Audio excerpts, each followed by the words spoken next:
요즘에 그 개인 투자하시는 분들도 네. 블로그 운영하시는 분들 많잖아요. 네네. 막 그런 글 쓰는 거나 네네. 기업 분석하는 거 보면은 네. 와, 수준들이 네. 장난이 아니에요. 뭐 물론 그 저도 현업에 놀라요. 있어서 네. 전문적인 지식이 있는 분들도 있지만 네네. 여러 가지 뭐 정보들 막 외신들도 검색을 해서 네. 막 이렇게 모으시는 분들도 상당하거든요. 네. 근데 그런 거 보면은 네. 어떤 분들은 와, 대단하다 하는 네. 분들도 있고 어떤 네. 분들은 네. 주눅이 듣는 분들도 네. 있거든요. 네. 아, 저 정도는 해야 되나 보다. 네. 난 어떻게 해야 되지? 약간 네. 이런 생각? 근데 아까 말씀드렸는데 예. 그분들의 글들을 이렇게 놓고 보면은 이제 궁금한 게 과연 그분들이 또 투자 수익률과 그 자기 그 자료의 그 퀄리티와 투자 수익률과 비례할까를 놓고 보면은 전 한번 생각해 볼 필요성이 있다고 생각해요. 이거 뼈 때리는 이야기입니다. 예, 이거. 진짜로. 그래서 분석력이 예. 수익률을 네. 보장하진 않는다. 보장하지 않아요. 그래서 네. 제가 앞단에 말씀드린 게 네. 본인이 그런 리서치 능력이 좀 떨어지더라도 사실은 리서치는 조금 오랫동안 열심히 하면 저희가 뭐 투자업에 종사하지만은 자동차 엔지니어야. 반도체 전문적으로 일을 해. 이 사람들보다 잘 알 수는 없어요. 네, 그렇죠. 하지만 그 사람들보다 투자로 인해서 자동차 반도체에서 수익률을 더 올릴 수가 있어요. 왜? 우리는 시장의 메커니즘을 이해하고 있고 올바른 애티튜드를 갖고 투자에 대한 애티튜드를 갖고 있으니까. 그래서 그런 거에 너무 주눅들지 마시고 활용하시면 되잖아요. 제가 볼 때. 잘 그런 나 대신 그런 분석을 충분히 잘 해주셨으니까 반대로 그런 잘 분석된 것들을 한번 재검증해보는 것들도 한번 훈련을 해보시고 그리고 그거와 별개로 인해서 제가 말한 투자 철학, 투자 구조, 그 다음에 투자의 자세 이런 것들을 좀 익혀서 투자의 그릇을 키우는데 좀 시간을 좀 할애를 하는 게 저는 좋다라고 생각합니다. 네. 진짜 좋은 말씀입니다. 네. 그러니까 분석 잘해서 돈 많이 벌면 네. 애널리스트들이 나와가지고 투자하면 세계 1등 해야지. 회계사분들 돈 다 잘 벌고 변호사 하시는 분들 다 잘하시고 다 하셔야죠. 똑똑하시고 다 얼마나 많은 걸 아실 텐데 그냥 그게 이어지지가 않거든요. 맞아요. 그러니까 투자 수익률은 네. 지능지수나 네. 이런 거랑도 별로 상관이 네. 없고 그래서 큰 돈 버신 분들 보면은 의외로 네. 디테일이 좀 떨어지는 분들도 네. 계시더라고요. 그렇죠. 하여튼 요즘에 개인 투자자분들도 똑똑한 분들이 많아가지고 직접 탐방 다니시는 분들도 많고 네. 특히 이거 뭐 크롤링이라고 하는 직접 네. 이제 프로그래밍을 하시는 네. 분들이 수출입 데이터 같은 거 막 자동으로 네. 긁어오기도 하고 막 엑셀 네. 정리 정말 많이 하시는 분들도 있거든요. 네. 네. 그걸 보면은 한 10년 전만 하더라도 수출입 데이터 그 HS 코드 따가지고 맞아요, 투자하는 맞아요. 사람들이 정말 네. 몇 없었어. 몇 없었죠. 저희 처음에 13, 14년도 스터디 초기 할 때도 네. 그게 이런 걸 뭐야? 얘기하면은 뭔가 되게 신세계였고 되게 뭐 있어 보이고 이런 상황인데 지금은 원체 좀 많이 대중화됐죠. 네. 다 관세청 저기 네, 자료 보고 맞아요. 있고. 그리고 요새는 그 자문사나 운용사들도 그 데이터를 가지고 비즈니스를 하더라고요. 아, 예, 그 데이터를 또 가공해서 판매를 하기도 하고 그쵸. 그 데이터를 가지고 운용하는 데 쓰이기도 하고 그래서 뭐 도움이 되는 건 사실이지만은 많이 좀 대중화된 것도 우리가 좀 인지를 해야 된다라는 거죠. 네. 그러면 어떻게 해야 될까요? 뭔가 네. 항상 정보에서 이제 앞서 나가려고 많은 사람들이 노력을 했었는데 네네. 그게 결국에는 돌고 돌아서 대중화가 돼버리잖아요. 네네. 그러면 이때는 투자를 어떻게? 그럼 옛날 같이 우리가 뭐 사실 탐방을 가서 내부 정보를 먼저 안 다음에 선침매를 하고 그런 수출 데이터를 알아서 먼저 매수하고 이런 거 자체가 뭐 도움이 안 된다라고는 얘기는 못 하겠지만은 네. 그냥 현실을 좀 그냥 인식하고 그거 보고도 저는 살 기회 충분히 줄 수도 있다라고 생각하거든요. 어떤 거 보면은 공시 나오고도 이거 되게 괜찮은 공시인데도 늦게 반응하는 것도 있잖아요. 네. 그리고 수출 데이터가 나와서 되게 좋은데도 시장이 오히려 역으로 빠지는 경우도 있어요. 최근에 뭐 지금 뭐 임플란트 관련된 것들도 수출 데이터가 되게 좋았는데 뭐 중국 그 VBP 영향으로 인해 가지고 오히려 그 주가가 역으로 떨어졌거든요. 네. 그러니까 저희는 그런 기회를 조금 정보를 늦게 얻더라도 그런 기회를 좀 잘 살려서 투자를 하면 될 것 같아요. 데이터는 거짓말을 하지 않잖아요. 네. 하지만 시장의 오해로 주가가 오히려 역으로 갈 때 매수 진입 시점으로 그런 걸 잡는 훈련을 좀 해볼 수는 있는 거잖아요. 네. 그렇죠. 네. 혹은 이제, 나도 이제 그런 정보를 좀 잘 얻기 위해서 좀 노력할 필요성도 있는 거고 그리고 투자 사이즈가 있으신 분들은 직접 정보를 한번 사보실 수도 있는 거잖아요. 자문을 받아가지고. 네. 그래서 그렇게 활용을 하시면 된다고 저는 생각합니다. 우리 또 윤석윤 팀장이 부동산 투자를 또 잘합니다. 모르겠고 제가 잘하는 게 아니라 네. 따라 샀어요. 따라 샀어요. 실제로 이런 질문도 네. 들어왔어요. 네. 부동산 자산은 좀 어떻게 투자하고 어떻게 관리해야 할까? 저는 그러니까 금융 사실- 투자도 하면서 네, 그렇죠. 부동산 투자도 하면서 그 피터 린치가 그런 얘기 했잖아요. 내 집 하나는 꼭 있어야 된다. 약간 좀 안정감. 네. 그러니까 저는 거주 목적으로서 내 집은 꼭 있어야 된다고 저는 생각을 해요. 사실은 집만 내 집이면은 네. 사실 특별한 직업이 없다고 하더라도 쿠팡하고 편의점 알바하고 어떤 일용직 하더라도 생활하는 데 전혀 문제가 없어요. 요새는 아. 많이 급여가 올라갔잖아요. 네네네. 본인만 열심히 부지런히 한다라고 하면 얼마든지 살 수가 있거든요. 그러니까 집 하나가 있으면 예, 예. 물론 그게 은행집일 수는 있는데 네. 빚이 많이 없다라는 전제 하에 뭐 은행 집이라고 하더라도 내가 그거를 레버리지도 샀을 거 아니에요. 그리고 감당할 수만 있다라고 하면 그건 거주 비용으로 봐야 되잖아요. 렌트 비용으로 봐야 되는 거니까. 네. 그래서 내 집 마련은 꼭 하셨으면 하는 바람이죠. 혹시 부동산 시장 전망도 하십니까? 지금 이제 집 가지신 분들이 좀 힘들어 하잖아. 이제는. 지금 힘들어 하시는 분들은 비싸게 사시는 분들이 힘들어 하시는 거예요. 최근에. 예. 그러니까 사실 저 같은 경우는 뭐 잘 아시겠지만은 처음에 집 계약했을 때가 2014년도거든요. 네. 예, 그때는 막 미분양 나는 것들 많아요. 지금처럼 미분양 나올 때 이제 시작이에요. 예, 동호수 골라서 샀거든요. 아. 그리고 그 다음에 또 샀던 거는 건설사가 가지고 있는 것들이 있었어요. 네. 예, 시행사나 건설사가 가지고 있는 물, 회사 보유분을 그렇죠. 회사 보유분. 그냥 원가로 뭐 사고 이랬었거든요. 네네. 예, 그렇게 한 상황인데, 근데 지금은 이제 금리가 올라가다 보니까 이제 그 금융 비용이 많이 올라가다 보니까 그거 감당하기 어려우신 분들이 좀 많이 힘들어하고, 그리고 이제 높은 가격에 사다 보니까 호가가 한 2, 3억만 낮춰줘도 가슴이 벌렁벌렁 거리실 텐데. 근데 그거 좀 극복하셔야 되지 않을까요? 보면은. 제가 볼 때 웬만한 사람들은 그래도 금융 비용 그거 견딜만 하시니까 사셨을 것 같긴 한데. 예. 뭐 그건 과정을 좀 지나가야지 된다고 생각을 하고 있고, 근데 이제 지금 일단은 여러모로 부동산이 상승하기에는 지금 조금 어려운 상황이, 일단은 금리가 많이 튀었고, 그래서 지금 대출금리 같은 경우가, 미국 같은 경우도 제가 오늘 기사 난 거 보니까 6%대 모기지가 나온다고 하는데, 네. 저는 국내도 지금 그 정도 된다고 생각, 5%에서 6%대 예. 나온다라고 보여지거든요. 네. 그래서 그거를 일단은 감당을 하는 사람들이 결국 또 살 거기 때문에, 근데 많지 않을 거 아니에요. 그렇다 보니까 그런 부분에서 좀 어려울 수도 있을 것 같고, 그 다음에 지금 윤석열 정부 이후에 지금 아직까지 본격적으로 여러 가지 이슈로 뭐 분양하거나 이런 것들 물량이 많이, 주택 공급하는 것들이 나오죠. 그 계획되어 있는 거 많이 있잖아요. 네, 그럼 결국은 공급.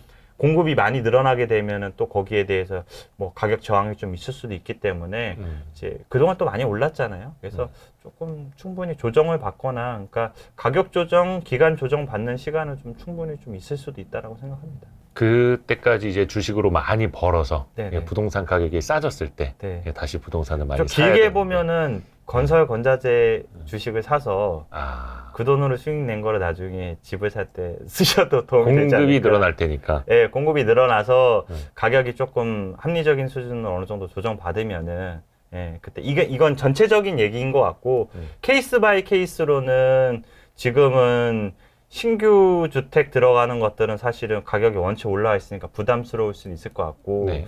자금 여력이 좀 있으신 분들은 뭐 재건축 좀 노려보는 거, 예, 괜찮으실 것 같아요. 또 정부에서도 이제 재건축을 굉장히 이제 활성화하려고 하다 보니까. 결국 특히나 지금 심각한 게 서울이 노후화 주택이 많이 있는 네. 많잖아요. 네. 많이 있는 상황이고, 결국은 저는 어느 정도 규제는 풀 거라고 저는 보여지거든요. 그리고 지금 뭐 급등했던 원자재 이런 것들도 어느 정도 가격을 뭐 합리적인 가격으로 찾아갈 거라고 보여지고, 금리 같은 경우도 지금 단기간에 이제 급등하다 보니까 PF라든지 이런 것들이 사업이 좀 섰는데, 예. 이제 금리나 여러 원자재 등 것들이 좀 적응을 하고 사이트가 좀 괜찮은 그 위치나 이런 사업성이 나오는 것들은 이제 시작을 할 건데, 네.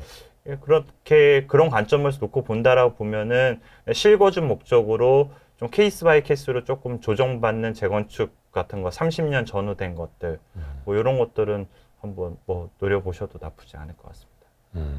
좋습니다. 제가 부동산 전문가는 아닌데 그냥 제 개인적인 짧은 소견으로 말씀드렸습니다. 부동산으로 많이 벌었으면 전문가죠.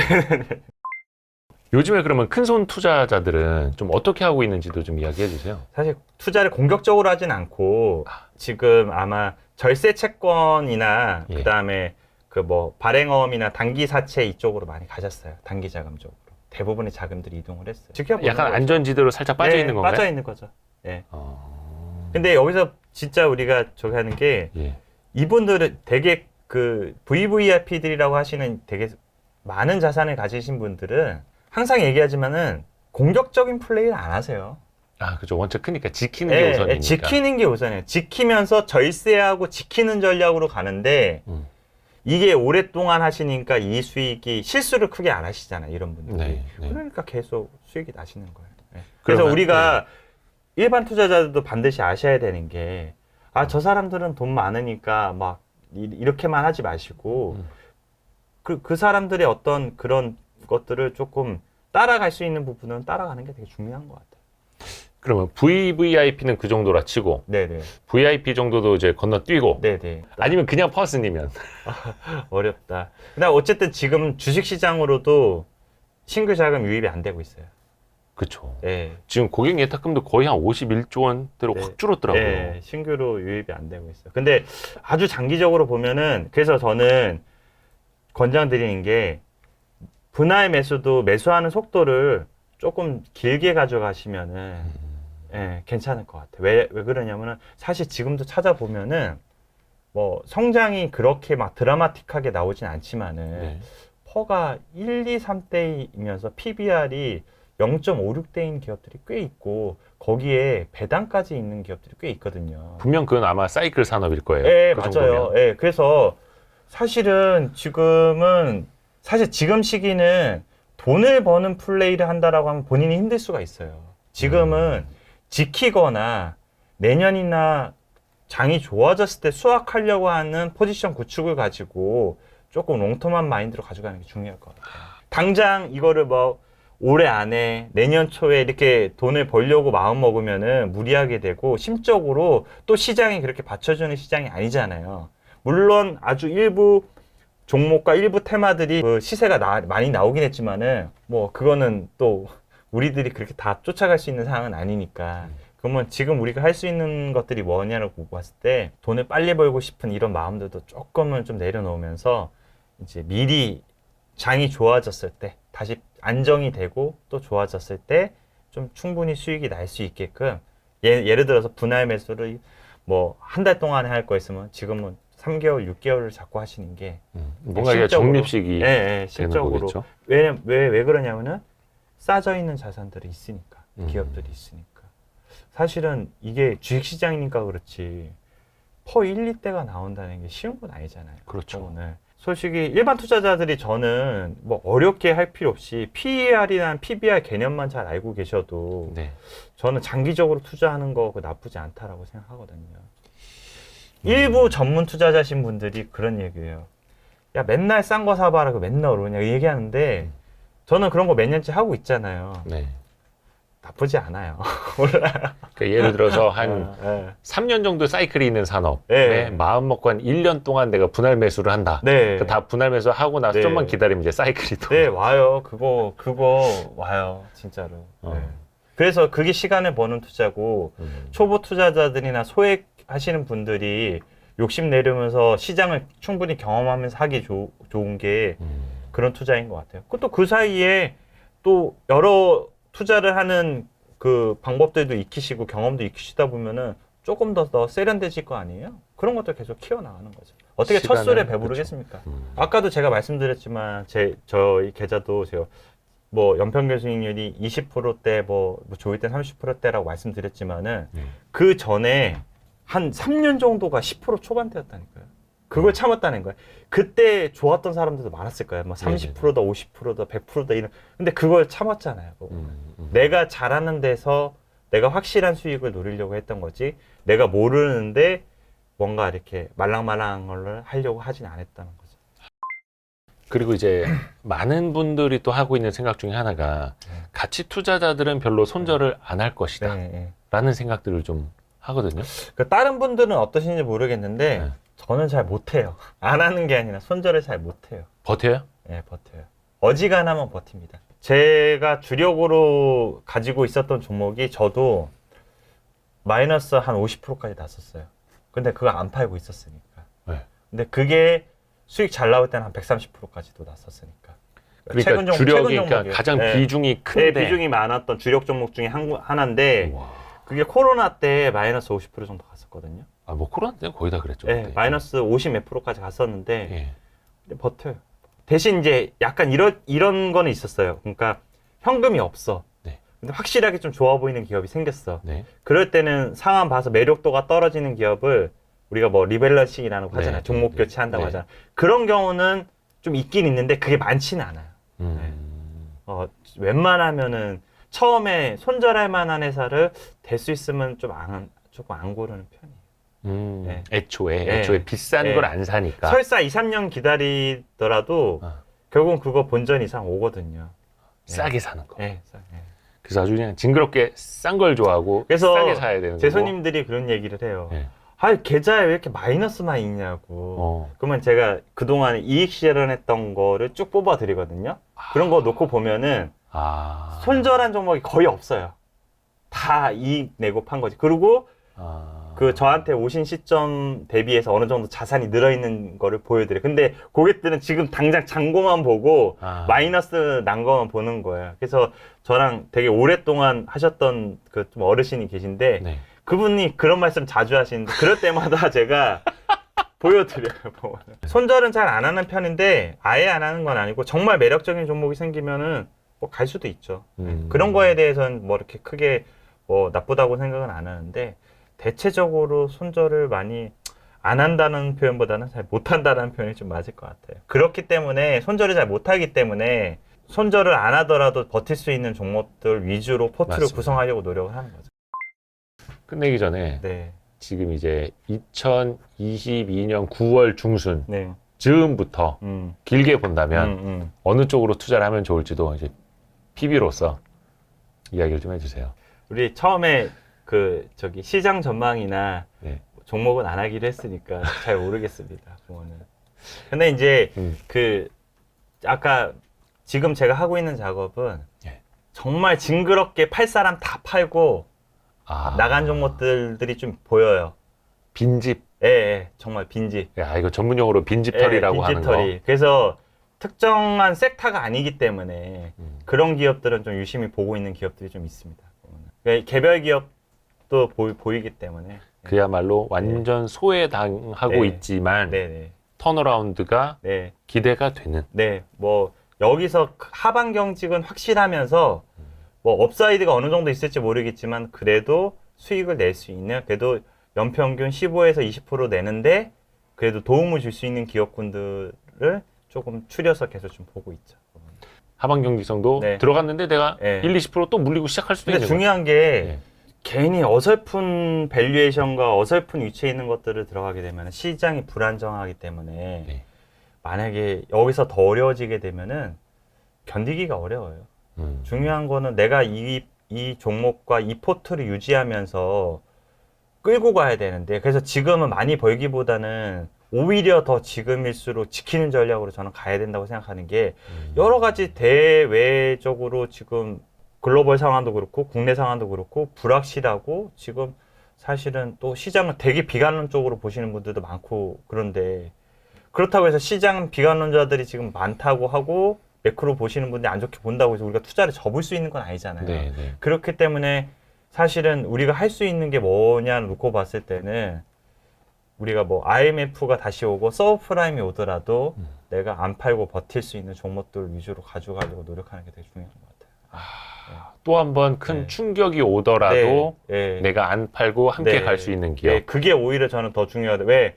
이미 시장 예측을 못한다라고 인정을 저는 해버렸기 때문에 네. 나도 모르겠다 시장 진짜 어떻게 될지 언젠간 잘 될 거라고는 생각은 하지만은 어떤 충격이 있을지 모르니까 그렇다고 해서 내가 이걸 팔고 현금 투자를 실 수는 없으니 그냥 탄탄한 기업들 가지고 가겠다. 이게 제 전략입니다. 그래서 오늘 신한금융투자 잠깐만 어느 지점이었죠? 강남금융센터입니다. 강남금융센터의 네. 윤석윤 PB팀장 네. 나와서 친절하게 우리 구독자분들의 질문까지도 네. 받아주셔가지고 네. 너무 감사드립니다. 저도 오랜만에 나왔는데요. 네. 뭐 충분히 말씀을 드렸을지 모르겠지만 앞으로도 최선을 다하겠습니다. 또 항상 이렇게 겸손하고 네. 진심을 다해서 일을 하고 있는 윤석윤 팀장님. 네. 또 종종 모시겠습니다. 네. 수고하셨습니다. 감사합니다. 네.